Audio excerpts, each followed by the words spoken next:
Hey, what's up you guys? I have here both the Seiko SKX and the Orient Ray II. I've owned both of them for a few months now. I know these are two entry-level divers that a lot of people have trouble deciding between. Since I have them both, I'm actually going to sell one of them and keep one, but I wanted to give you my impressions of owning them for a couple months to maybe help you decide. So we'll go through some of the specs really quick. This is the Orient Ray II. This is the blue dial. It's a little bit hard to tell in pictures and on film. I could never really see the blue versus the blue on the dial. It's really blue. The dial is radiant and it's gorgeous, almost in any light. In lower light situations, it almost looks black. But anytime you have light, especially the sun on it, it looks beautiful, and the bezel does match really well. So like right now, the bezel looks way darker, but in practice, like in real life, the color, the blues do kind of match in natural sunlight and natural light. Just some quick specs on this one. So this is the Orient Ray II. It has the new caliper F69, which is a nice upgrade because it hand winds and hacks. Hand winding means you can add power to the mainspring by winding the crown. And hacking means when you go to set the time, you can stop the second hand, which lets you, set the watch very accurately. It also helps you, and this is one of the reasons I really prefer hacking watches now. You can see that it's about to hit 2:05, and the minute hand is perfectly lined up with the small dash on the chapter ring. I'm pretty neurotic about setting that, and it's pretty difficult to do unless you can hack the watch. I see pictures all the time on Instagram and videos where they haven't lined up the minute to the hash mark, and it drives me crazy. But so that's one of the big upgrades about this new movement. Some quick specs on the size. It's 41.5 millimeters. The case, that doesn't include the crown, so like if you measure from here to here.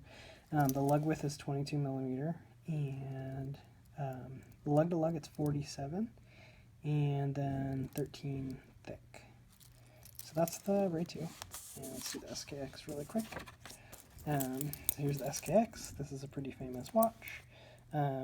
It's powered by the 7S26, which doesn't hack and it doesn't hand wind. So you can see I actually did a pretty decent job of. It's gonna match here at 2:06. The minute hand is pretty much perfect. What you do is you give up a little bit of accuracy.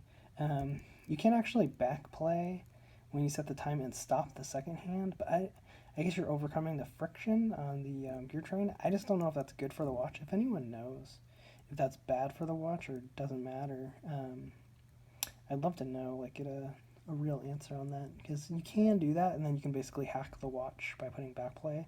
I just don't know if that's good for it. So this watch is slightly bigger. It's 42. It's almost not really noticeable. 42 millimeter, that's not including the crown, this 4 o'clock crown. The lug is the same, 22 millimeter. Lug to lug, it's a millimeter shorter, it's 46. And this one's 13.5 thick, it's slightly thicker. So what are my initial impressions on these two watches?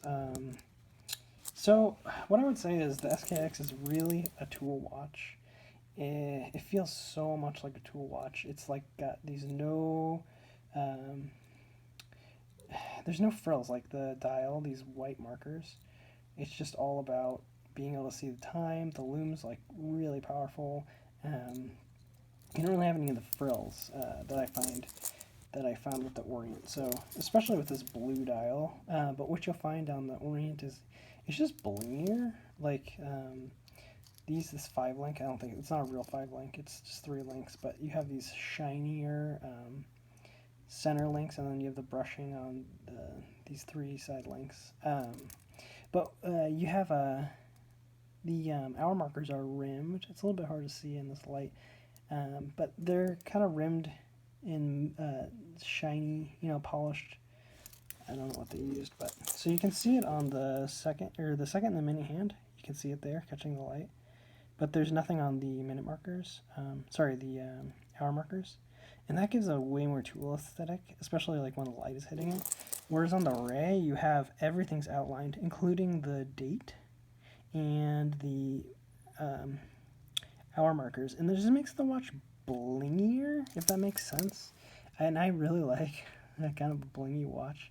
I don't know. I have a lot of other watches, dress watches and stuff like that. But for some reason on this steel diver, I just kind of like that it's a little bit more blingy and catches the light a little bit more. So that's one of the things I noticed. A couple other things.